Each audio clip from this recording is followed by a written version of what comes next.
Halo penonton Cokro TV, balik lagi sama gue, Gracia, dan rekan gue. Iwan Chan, kita kembali lagi dalam program Kupas Berita. Seperti biasa, cara kupas berita ini ngebahas berita-berita yang lagi heboh nih. Kita bakal pilih berita yang menarik dan kita bahas bareng-bareng. Kalian juga bisa nimbrung di komentar di bawah ya. Oke, masuk ke berita pertama nih, Gra. Ada berita yang lagi viral tuh kemarin di Twitter. Waduh. Ada penganiayaan dan penculikan terhadap anak di bawah umur. Wah. Namanya si David.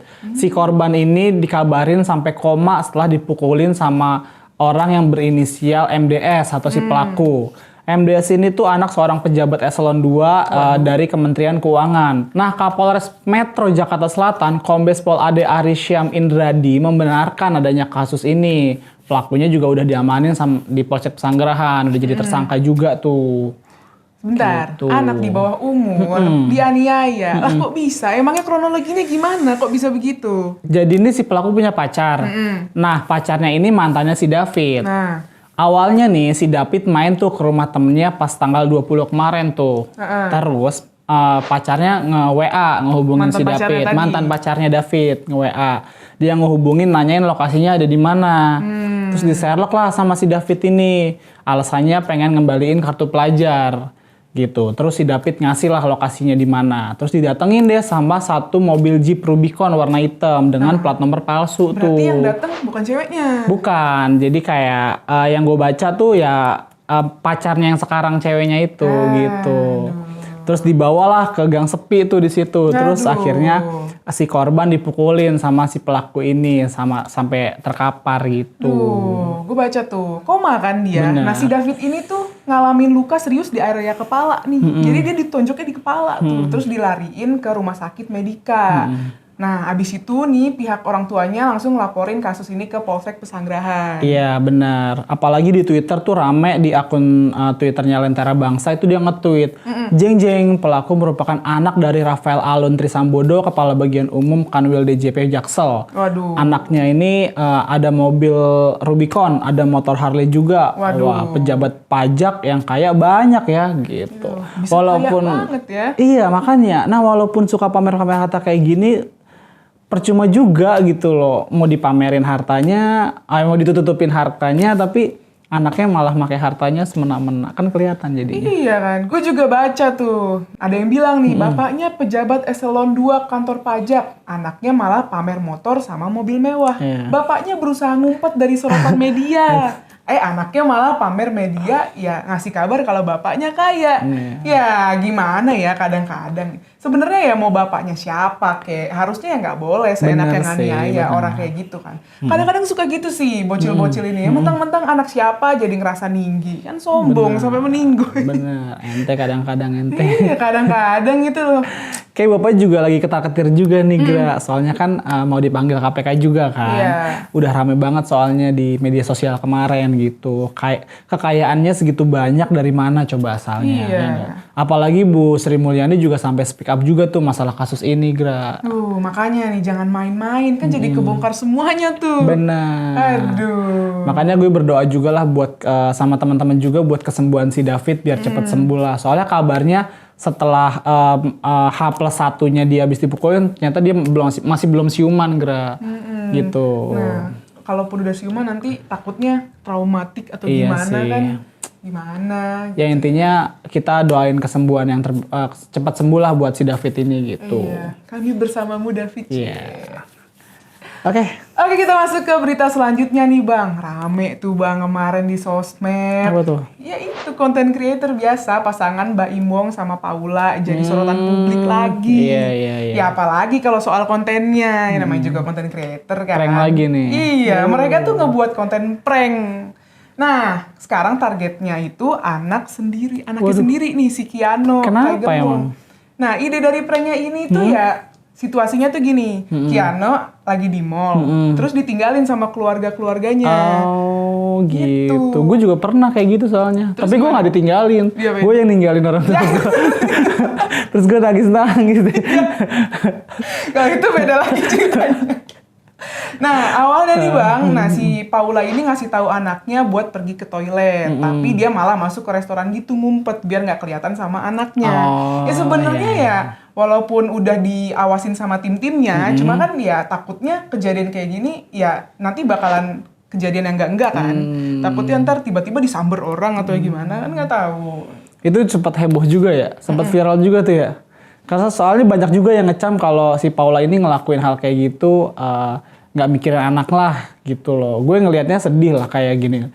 Anaknya panik nyari orang tuanya santai-santai aja walaupun yang tadi lu bilang diawasin, tapi kan kita nggak ada yang tahu niat jahat di lingkungan anaknya itu ada atau enggak, kan kita nggak ada yang tahu. Iya. Ya katanya sih Bang, ya biar anaknya ini berani bisa buat ngelatih problem solving gitu. Ya sebenarnya ya mau ngedidik kayak gimana, anak kayak gimana ya sebenarnya balik ke orang tuanya. Tapi kan balik lagi nih, mereka kan public figure nih yang bakal dicontoh banyak orang. Ntar kalau semisal orangnya nyontoh terus pada ninggalin anaknya di tempat umum kan gimana urusannya Bang? Jadi kayak Ricis kemarin ya naik speedboat itu. Naik speedboat. Masih bayi naik speedboat. Aduh.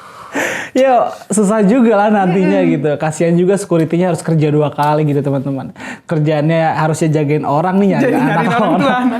Oh, mamaku mana? Oh, masa gitu. Emang sih ya, Bahim Paula ini emang sering banget bikin prank yang nggak mutu. Ya, dulu kan sempet ya, pernah dia ngeprank soal KDRT. Pas lagi booming-boomingnya Lesti itu ngalamin KDRT.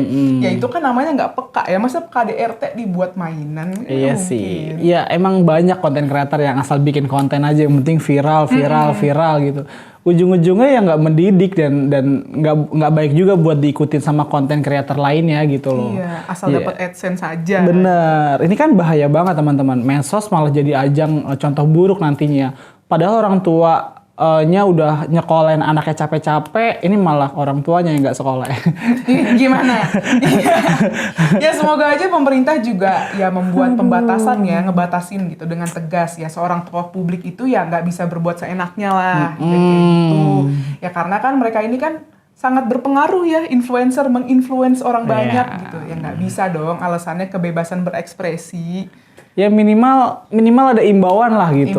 Ada hal yang secara moral itu emang nggak boleh dilanggar gitu loh. Misalnya kayak bikin anak jadi bahan konten itu yang benar gitu loh. Ya jangan sampai anak tuh dieksploitasi gitu. Gimana tadi tuh?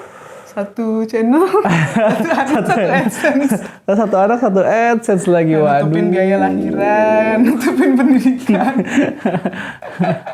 Oke Bang, sekarang kita masuk ke bagian bacain komentar para penonton Coklat TV ya. Nah, komentar pertama dari @tato_sulistianto7827 di video Gado-Gado Sheryl Tanzil yang judulnya Kasus Indosuria, Menteri Koperasi, ada mafia PKPU. Nah, komentarnya gini nih. Korupsi dan kolusi terbesar adalah saat fase pembuatan undang-undang di DPR. Dalam hal ini undang-undang koperasi dan peraturan koperasi karena para cukong atau pejahat keuangan sudah merancang dan melihat kelemahan undang-undangnya. Ini sebenarnya para tokoh keuangan negara ini sudah lama tahu, tapi memang pembiaran sampai sekarang muncul masalah. Indosuria hanya namanya yang koperasi, tapi yang menyetor uang sebenarnya adalah para investor. Jadi kalau kemudian kolaps atau bodong ya resiko para investor, bisnis is gambling. Serem juga sih. Ya, makanya banyak koperasi yang bermasalah. Ya harusnya segera diperbaiki sih. Ya nanti banyak oknum jahat nih kalau misalkan dibiarin gitu. Yang menggunakan kedok koperasi ya buat ngerugiin orang banyak. Kan pemerintah harusnya ketat gitu ya kalau ngasih izin koperasi. Jangan sampai orang-orang yang kayak gini nih yang mestinya jadi anggota malah masuknya jadi nasabah. Kan nggak nyambung ya. Kalau koperasi masa ada nasabahnya. Benar. Tuh. Lanjut Bang. Oke, lanjut komentar selanjutnya dari Hakrau221 di video Shelter CSO yang judulnya apa bisa Erick Thohir pimpin sepak bola Indonesia? Komentarnya gini, nggak perlu diragukan lagi si Erick Thohir punya CV yang bagus di bidang investasi. Beli klub Inter Milan yang waktu itu sedang terpuruk. Dan sanksi UEFA dengan larangan transfer. Dan dia membeli 70% saham Inter dengan harga yang murah. Walaupun Inter nggak dapat Scudetto dan nggak juara UCL, seenggaknya keuangan Inter Milan perlahan membaik di era Erick Thohir. Gue yakin Pak Erick bisa mentransformasi sepak bola Indonesia menjadi lebih baik lagi. Waduh, kalau dilihat-lihat sih dari pengalamannya juga Erik ini juga bisa lah mumpuni lah. Apalagi yang jadi tugas awal itu sebenarnya kan membersihkan mafia-mafia bola yang ada di Indonesia ya. Itu kan berat banget itu. Dan mungkin perlu proses yang panjang banget. Tapi selama ini kan Erick Thohir juga dikenal sebagai sosok yang tegas dan berani juga gitu. Kalau menurut gue sih mestinya Pak Erik bisa lah merubah perubahan sepak bola yang ada di Indonesia. Gitu. Semangat Pak Erik. Anak sepak bola nih guys. Oke. Komentar selanjutnya dari @kenzo2384 di video gagasan Uki yang judulnya Umat Kristen dilarang ibadah lagi. Komentarnya gini nih, walau saya bukan umat Kristen, tapi ikut merasa prihatin atas kejadian tersebut. Karena hak mereka untuk beribadat dijamin oleh undang-undang. Marilah kita saling menjunjung toleransi antar sesama warga bangsa, terutama dalam hal beribadah, menurut keyakinan yang kita anut masing-masing. Terima kasih Mas Uki.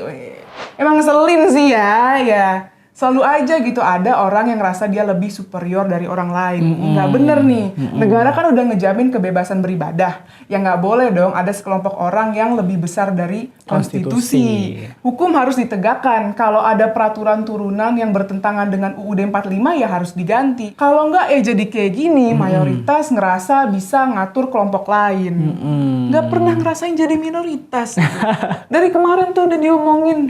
Kesel ya? Coba rasain jadi minoritas. Kesel ya? Kesel.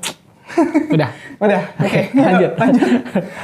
Komentar selanjutnya datang dari Lulu Risma 6408 di Seruput Kopi yang judulnya Roni Talapesi belak-belakan terkait vonis ringan Baradae dalam kasus Ferdy Sambo. Komentarnya gini, Bang Roni Talapesi pengacara muda yang keren, memakai hati dalam membantu klien. Beliau berjuang keras di pengadilan hingga hasilnya menyenangkan. Tangan Tuhan yang maha kuasa bekerja. Semoga Abang Roni terus sukses. Wah, ini jatuhnya happy ending ya Gray. Nggak terduga banget gitu. Awal plot twist banget. Yang awalnya Baradae itu diskenariokan adu tembak sama Brigadir J. Tapi kan kemudian Baradae itu berbalik arah dan membuka semua kronologinya. Gitu dah. Intinya jujur lah teman-teman. Akhirnya kan Sambo ini jadi orang yang paling bertanggung jawab atas kejadian kematiannya Baradae J itu kan. Menurut gue sih sikap Baradae ini perlu ditiru, Gra. Ya jangan mau dipaksa lah kalau emang kamu itu bukan dari hati ngelakuinnya kan, kamu kan disuruh ngelakuin dari atasan gitu. Intinya satu lah, berani jujur teman-teman. Bener banget. Ya kita sempat terharu dan bangga juga ya Gra, dari 12 tahun dari di atas 10 tahun akhirnya jadi 1,5 tahun gitu. Karena jujur, makanya jujur Bang Iwan. Benar. Harus jujur. Harus jujur. Siap. Oke, mungkin itu aja beberapa komentar yang menarik nih yang ada di channel Cokro TV. Jangan lupa like, comment, subscribe channel ini. Stay tune terus di program kita di Kupas Berita. Bye-bye.